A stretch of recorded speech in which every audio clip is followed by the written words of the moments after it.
कटघरे में खड़ा ये जो शख्स है, ये इस लड़की का बाप है। ये अपनी बेटी की शादी करना चाहता है, लेकिन शादी से पहले इस लड़की की कुछ फिजूल सी शर्तें हैं। शर्तें नहीं, पागलपन है। पागलपन? लाखों करोड़ों रुपया लोग शादियों में खर्च करते हैं, क्या वो पागलपन नहीं है? पिता अपनी घर की लक्ष्मी दे और दहेज भी, क्या ये पागलपन नहीं है? एक तरफ हम अन्न को पूजते हैं और दूसरी तरफ उसी अन्न को कचरे के डब्बे में डालकर उसका अनादर करते हैं, उसकी बर्बादी करते हैं, क्या ये पागलपन नहीं है? शादी शादी ना होकर एक स्टेटस सिंबल बन गया है। जिसके पास जितना पैसा उतनी पैसे की बर्बादी। लाखों रुपया शादियों में खर्च कर देंगे, लेकिन वहीं अगर आपकी शादी में एक गरीब आदमी आकर खाना खाता हुआ पकड़ा जाए तो उसे मार पीट कर इतना जलील किया जाता है कि मानो आपकी 4 चांद लगी शादी में उसने एक धप्पा लगा दिया। ऐसी शादी को मैं शादी नहीं मानती हूँ जज साहब। इसलिए शादी के लिए मेरी अपनी कुछ शर्तें हैं। क्या शर्तें हैं तुम्हारी? शादी में दहेज न दिया जाए। लेकिन दहेज तो लड़के वालों ने मांगा ही नहीं है जज साहब। AC, cooler, TV, washing machine, 5 lakh रुपए और एक गाड़ी, ये सब क्या है पापा? ये सब बेटी हम तुझे दे रहे हैं, लड़के वालों को नहीं।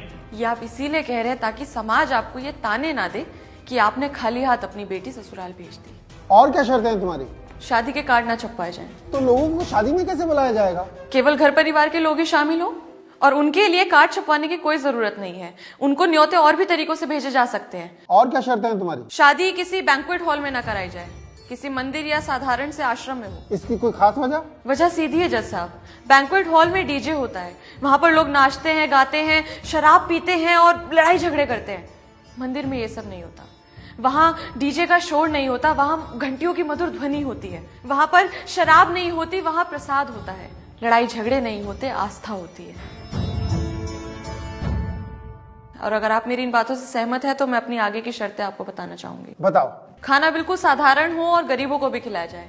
किसी के साथ भी पैसे या किसी भी वस्तु का कोई लेन देन ना हो। इन शर्तों के साथ कौन शादी करेगा इससे? अगर मेरी शर्तों में आपको कोई गलती, बुराई या त्रुटि नजर आ रही है तो आप मेरा विरोध कर सकते हैं। मुझे कोई आपत्ति नहीं है जज साहब। लेकिन क्या तुम्हें लगता है कि तुम्हारे ऐसा करने से लड़के वाले शादी के लिए हाँ बोल देंगे? पता नहीं जज साहब, पर मैं इतना जरूर कहना चाहूंगी, अगर वो ना करते हैं तो मुझे इस बात का जरा भी दुख नहीं है।